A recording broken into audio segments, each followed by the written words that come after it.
Good evening. I'm at Mulcahy. Our top story tonight at 6. We have new information in our exclusive reporting about a 911 dispatch delay in a fatal fire 3 years ago. Last month, we told you about the death of 54-year-old Larry Gillette in the Conifer Drive apartment fire in Baldwinsville, November of 2012. A delay in sending out the full Baldwinsville Fire Department led to a year-long internal investigation by the Onondaga County 911 Communications Department. In an affidavit, the 911 commissioner states the delay in dispatch may have contributed to Gillette's death. According to the 911 commissioner, it was only the second time in the history of the 911 center that a death may have been due in part to a delay in dispatching the appropriate fire department resources. The results of the 911 investigation remained undisclosed until we utilized the Freedom of Information law and court documents to obtain them. Well, new tonight, we have obtained the recording of the 911 call for help made by Larry Gillette that night 3 years ago. We want to warn you, the call is intense and difficult to hear as Gillette tries to explain what's going on in his burning apartment. Mobile 911, Jennifer, where is your emergency? Yes. Hi, what can I help you with? I'm having trouble, please. That's the first communication between the 911 call taker and Larry Gillette just after 2:02 in the morning. Are you having any chest pain, anything like that, or just trouble breathing? Trouble breathing. The call taker is probing to learn more about Gillette's condition. Documents we obtained through the Freedom of Information law show the call taker has tagged this a difficult breathing call. Dispatchers start police and a rescue truck to Gillette's apartment. Are you having trouble trying to say a full sentence? Please hurry. All right, I already have them on the way, okay? These are just more questions to help them. Do you feel clammy or like you have cold sweats? I can't breathe. You can't what? I can't breathe. As the call hits the 1-minute mark, Gillette's concern is clear. The reason for his distress is not until... Do you feel like you have cold sweats? The house is going up with smoke. Is the house on fire? No. No, what kind of smoke? I don't know.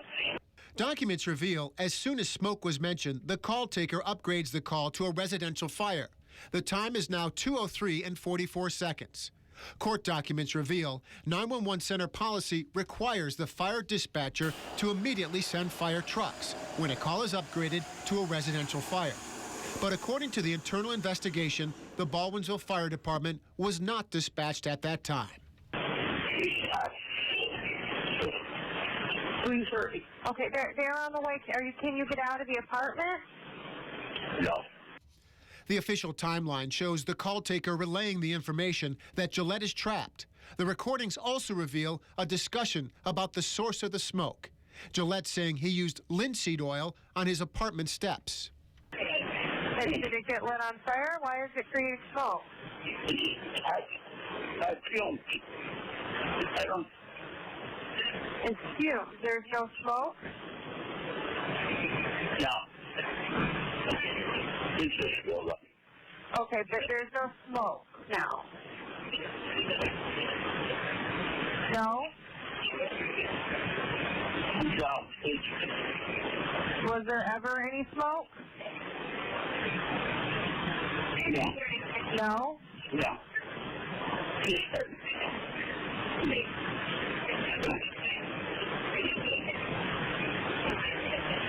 Please hurry. Okay, they're on the way, okay? The internal investigation shows 4 minutes and 9 seconds after the upgrade to a residential fire, the fire trucks have yet to be called out. And then... Sir, what's that? Sir, why is an alarm going off? Something just blew up. What blew up?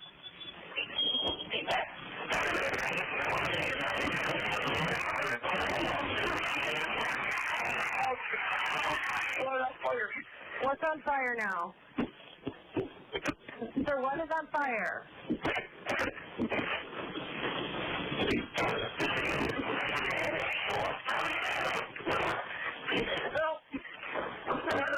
What's on fire?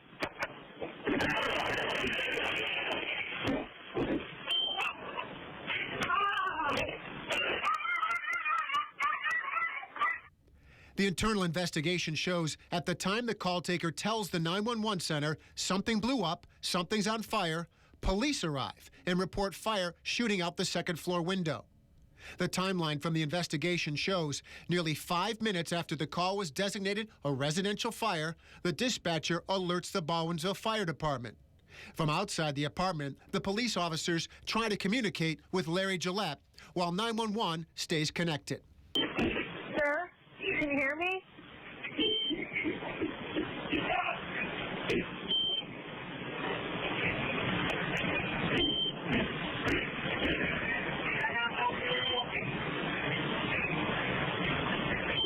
Oh, sir, where are you upstairs? What side of the building?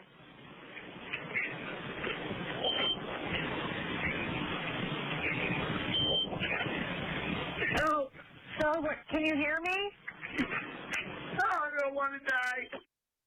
A sheriff's deputy and Baldwinsville police officer valiantly tried to enter the burning apartment. 5 minutes and 20 seconds after the fire dispatch went out, the first firefighters arrived and tried to save the life of Larry Gillette. We notified the family of Larry Gillette in advance that we'd be airing some of that 911 call he made. The words you heard were not his last. It goes on for some time longer. We did not air the entire call, choosing to focus on the critical moments of the timeline. Now, the call taker you hear interacting with Larry Gillette was commended in the 911 internal investigation for the way she handled that call. The dispatcher was disciplined for her actions with a written reprimand. Court documents show, although she says she has not been retrained about how to handle such a call, she has made several statements defending her actions, saying she wrote, "My actions were within guidelines for dispatching a fire call." In fact, I talked with her late this afternoon on the phone where she reiterated, "I did the best to my ability that day with the information that the call taker gave me." Now, last week, we caught up with the 911 Commissioner, William Bliley, as he left a meeting of the county legislature. We offered him a chance to comment on the 911 dispatch delay.